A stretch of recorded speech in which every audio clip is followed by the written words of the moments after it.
That's one of those things that's a whole lot like the movies. It was freaking awesome. First on Fox, two local divers counting their blessings tonight after being pulled to safety by the Coast Guard in a dramatic helicopter rescue.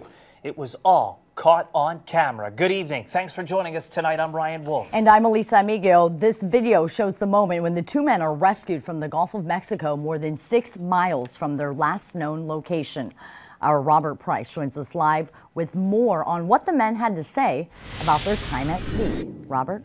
Elisa, Dennis Garrett and Robert Holmes of Blanco plan to spend a relaxing weekend diving off the coast of San Jose Island near Port Aransas. But their dive quickly turned into a harrowing 6-hour quest to be found.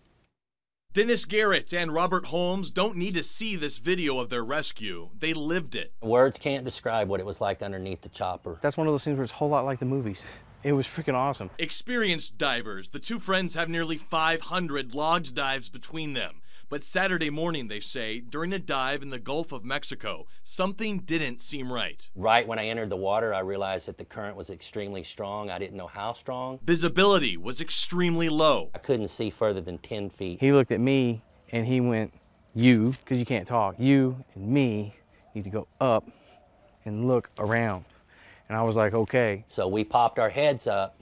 That's when we realized we were already 150 yards off the rig. So it's like, well, we're not going to fight this current, and we're just going to exhaust ourselves. And we knew that the dive boat was not going to even be looking for us or even know there was a problem for at least an hour. So they're not going to miss us, and then they're going to look for a while, and then they're going to call the Coast Guard. We never panicked. We stayed together and we stuck with our plan. I actually had no doubt that they would find us, but I mean, it does still get kind of in the back of your mind. There was two places we could have been, dead on the bottom or drifting out to sea. Thank God we were drifting out to sea. And we were trying to get their attention. They couldn't see us in several boats, a Coast Guard boat, an oil field boat, a shrimp boat. We couldn't get anybody's attention. We did a lot of praying out loud. Finally, we saw the helicopter. It was like, yeah, we're saved now. The final pass where they found us, they came right over the top of us. That was the best feeling in the world. It was like, oh, thank God. The 22-year-old swimmer out of the helicopter was just like in the movies. He jumped in and he came over there and told me he was there to save me. And I said, no, I'm here to save you, buddy. Let's go. We're going to live for sure. Up we went in the basket and got a nice helicopter ride. As bad as it is that our government had to come save our butts, that was a really cool thing. It was this awesome experience that I don't think I'll ever forget.